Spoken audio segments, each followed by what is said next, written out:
तो इस वक्त की सबसे बड़ी खबर, सचिन पायलट को उप मुख्यमंत्री पद से कांग्रेस ने हटा दिया है। सचिन पायलट को डिप्टी सीएम पद से कांग्रेस ने बर्खास्त किया और सचिन पायलट को प्रदेश अध्यक्ष पद से भी हटाया गया। इस वक्त की सबसे बड़ी खबर, विश्वेंद्र सिंह, रमेश मीणा भी मंत्री पद से हटा दिए गए हैं। गोविंद सिंह कांग्रेस के नए प्रदेश अध्यक्ष बने हैं। जैसा कि जानकारी हमने दी थी कि इस बैठक में बड़ा फैसला लिया जाएगा। सचिन पायलट पर बड़ा फैसला लिया गया है, उन्हें सभी पदों से मुक्त कर दिया है। कांग्रेस ने नए प्रदेश अध्यक्ष की भी नियुक्ति कर दी है। साथ में उनके साथ जो मंत्री थे सचिन पायलट के साथ, उनको भी हटा दिया गया है। इस वक्त की सबसे बड़ी खबर, सबसे बड़ी जानकारी आप तक पहुंचा रहे हैं। कांग्रेस विधायक दल की बैठक चल रही थी, पल पल की अपडेट हम आपको दे रहे थे और आज हमने सबसे बड़ा संकेत आपको दिया था, सबसे बड़ी खबर आपको दी थी कि कोई बड़ा फैसला हो सकता है सचिन पायलट को लेकर, और ये बड़ा फैसला आपकी टीवी स्क्रीन पर।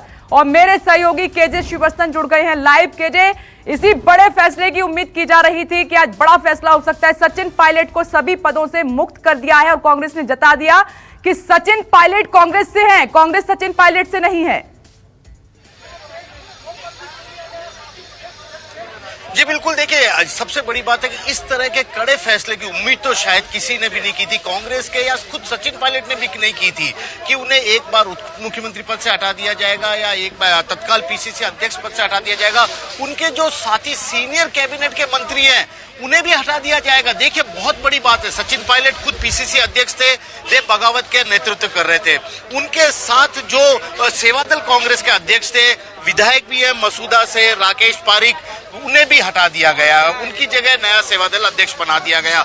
यूथ कांग्रेस के अध्यक्ष मुकेश भाकर, उन्हें भी हटा दिया गया क्योंकि वे भी सचिन पायलट के खेमे के थे। संगठन पूरी तरह अब बदला सा हो गया है और सचिन पायलट की अब कोई भूमिका वहां पर नहीं है, न ही उनका कोई बड़ा आदमी किसी पद पर कम से कम राजस्थान कांग्रेस के संगठन में है। उप मुख्यमंत्री पद की जहां तक बात की जाए, सचिन पायलट तो पीसीसी अध्यक्ष बने रहना चाहते थे। उनका यह कहना था कि पीसीसी अध्यक्ष के रूप में वे काफी बेहतर काम कर सकते हैं क्योंकि यहाँ पर सरकार में शायद उन्हें पूरी तरह से खुलकर काम करने की इजाजत नहीं है। लेकिन पीसीसी अध्यक्ष पद से भी सचिन पायलट को हटा दिया जाना यह संकेत देता है कि कांग्रेस ने काफी कोशिश की थी सचिन पायलट को मनाने की, उन्हें हर मौका दिया था अपनी बात रखने का खुलकर, लेकिन सचिन पायलट ही इसके लिए राजी नहीं हुए। उनकी शायद बगावत काफी दूर तक पहुंच गई थी, जिसके बाद खुद सचिन पायलट का वापस पलटकर कांग्रेस की तरफ आना या कांग्रेस की ही शर्तों को अपनी जो शर्त थी उसे कांग्रेस नेताओं को मनाना काफी मुश्किल हो गया था।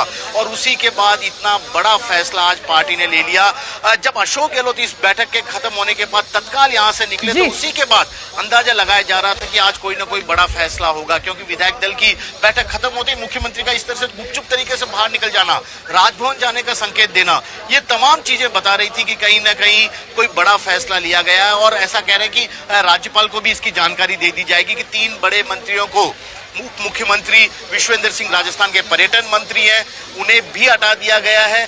इसके अलावा एक और रमेश मीणा, खाद्य एवं नागरिक आपूर्ति मंत्री, बहुत बड़ी जिम्मेदारी थी। देखिए उप मुख्यमंत्री के पास पंचायत राज विभाग भी था, सचिन पायलट के पास पीडब्ल्यूडी विभाग था, बहुत बड़ा महकमा है ये। केंद्र का सबसे बड़ी योजना है इसी 2 महकमे के लिए मिलती है, या तो पीडब्ल्यूडी में या ग्रामीण विकास मंत्रालय में। दूसरा, मेरे साथ वरिष्ठ सहयोगी सुकेश रंजन भी जुड़े हुए हैं।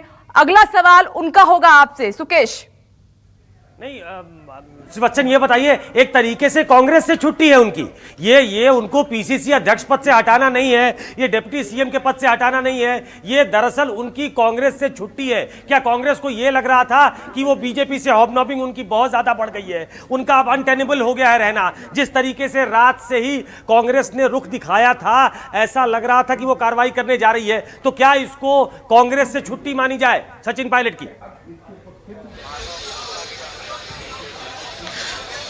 जी देखिए, सचिन पायलट की कांग्रेस से पूरी तरह छुट्टी माननी जानी चाहिए सुकेश जी, क्योंकि ओम माथुर बहुत बड़े नेता हैं बीजेपी के। उन्होंने आज जयपुर आने के बाद तत्काल एक संकेत बड़ा दे दिया था कि सचिन पायलट यदि बीजेपी में आना चाहें तो स्वागत है। देखिए ओम माथुर वैसे भी कोई चीज ऐसे बात बयान नहीं देते इस तरह से, यदि उन्होंने बोला तो इसका मतलब यह है कि बीजेपी के जो बड़े नेता अमित शाह, नरेंद्र मोदी, उनको भी सचिन पायलट को अपने खेमे में लाने में कोई आपत्ति नहीं है। यह संकेत उसी वक्त से मिलने लग गया था। अब जब राहुल गांधी ने बात कर ली, प्रियंका गांधी ने बात कर ली, कांग्रेस के तमाम नेताओं ने सचिन पायलट को 72 घंटे तक समझाने की कोशिश की, बावजूद इसके सचिन पायलट मानने को तैयार नहीं हुए। तो अशोक गहलोत पहले ही कह चुके हैं, अब सचिन पायलट पर आर पार का फैसला ले लिया जाना चाहिए, क्योंकि उन्हें और पार्टी में रखना और संगठन में बनाए रखना पार्टी को और भी ज्यादा नुकसान पहुंचा सकता है। तो अशोक गहलोत ने पहले दिन ही यह बात साफ कर दी थी आला कमान को। आज विधायकों की जो बैठक हुई उसमें भी अशोक गहलोत ने साफ तौर पर कह दिया कि देखिए आप आर पार का फैसला ले लीजिए, क्योंकि इसके बाद यदि और कुछ किया जाएगा तो पार्टी और भी ज्यादा डैमेज हो जाएगी, सरकार को और भी बड़ा खतरा हो जाएगा। लेकिन सुकेश जी, अब सबसे बड़ा सवाल यह है कि 19 विधायक सचिन पायलट के साथ हैं। अब अशोक गहलोत के खेमे में इस होटल में मौजूद कितने और विधायक सचिन पायलट के साथ जाते हैं खुलकर, क्योंकि ऐसा नहीं है कि यहाँ पर जो मौजूद थे सभी विधायक अशोक गहलोत के समर्थक थे, उसमें से कई सचिन पायलट के प्रति सहानुभूति रखने वाले या उनके खेमे के कहे जाने विधायक थे। अब सचिन पायलट के को पार्टी से निकाल दिया गया है, मंत्रिमंडल से निकाल दिया गया है, तो ऐसे में अगला स्टेप सचिन पायलट क्या लेते हैं उसी के आधार पर कांग्रेस सरकार का भविष्य राजस्थान में तय होगा। यहाँ जो विधायक होटल में रुके हुए जयपुर में, उनका रुख साफ होगा और तय होगा कि राजस्थान में अशोक गहलोत के साथ कितने विधायक इस वक्त मौजूद हैं। शिवत्सन को लगता है मेरी आवाज नहीं जा रही है। अमित मेरे साथ जुड़े हुए हैं। अमित, आपने खबर दी थी कि बीजेपी की एक टॉप लीडर से उनकी मुलाकात हुई थी कल रात में, और इस तरीके से अब जो उन पे कार्रवाई हो रही है कांग्रेस पे, क्या ऐसा माना जाए कि वो बीजेपी की तरफ बढ़ रहे हैं?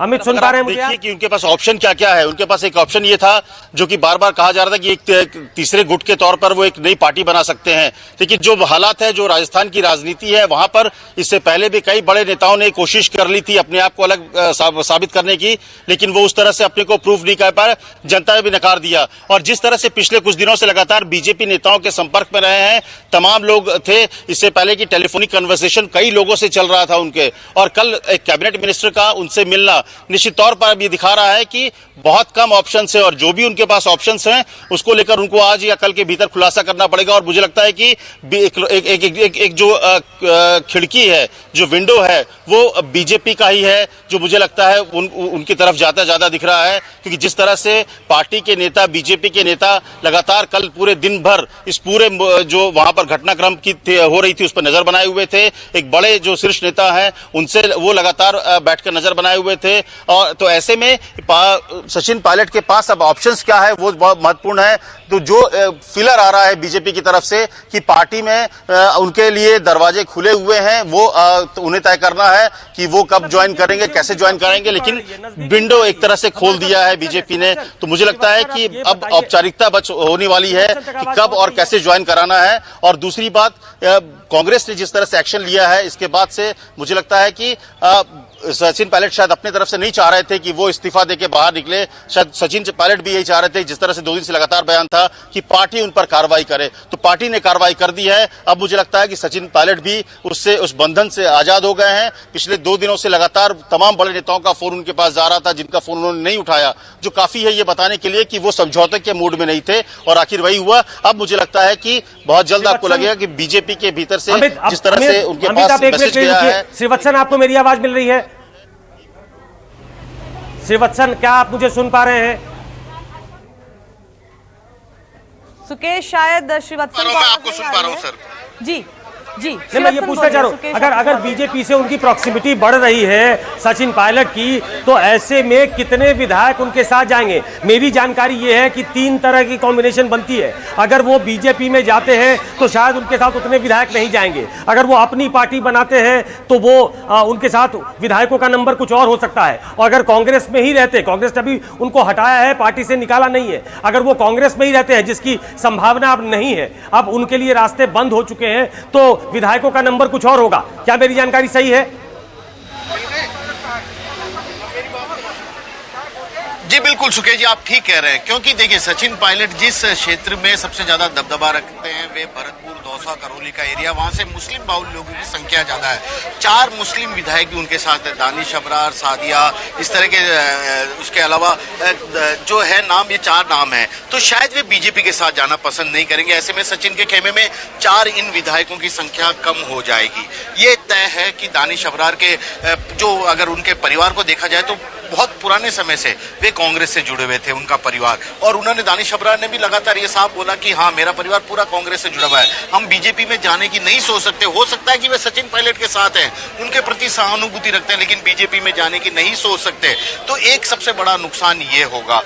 इसके अलावा सबसे बड़ी बात है वसुंधरा राजे की बात की जाए, यदि सचिन पायलट राजस्थान में आ जाते हैं तो वसुंधरा के राजनीतिक भविष्य पर भी एक बड़ा सवाल लग जाएगा, क्योंकि वसुंधरा राजे अभी भी अगली बार चुनाव के बाद मुख्यमंत्री बनने की ख्वाहिश रखती है, लेकिन सचिन पायलट एक बड़े दावेदार के रूप में होंगे, क्योंकि ये सारी झगड़ा, जो सारी लड़ाई है मुख्यमंत्री की कुर्सी को लेकर ही राजस्थान में कांग्रेस में शुरू हुई थी। तो ऐसे में वसुंधरा का जो खेमा है, शायद वह भी खुलकर सचिन पायलट को बीजेपी में शामिल करने में इतना खुश नजर नहीं आएगा। ये बहुत बड़ी बात है। और उस तरफ से भी बीजेपी के जो केंद्र से हटा दिया गया है, इस बड़ी खबर पर लगातार हमारी नजर बनी रहेगी। नमस्कार, मैं हूं मानक गुप्ता। अगर आपको हमारा ये वीडियो पसंद आया हो तो इसे लाइक और शेयर जरूर करें, और हां, हमें सब्सक्राइब और फॉलो करना ना भूलें, ताकि आप देश और दुनिया की कोई खबर मिस ना करें। तो जुड़े रहिए हमारे साथ और देखते रहिए News 24।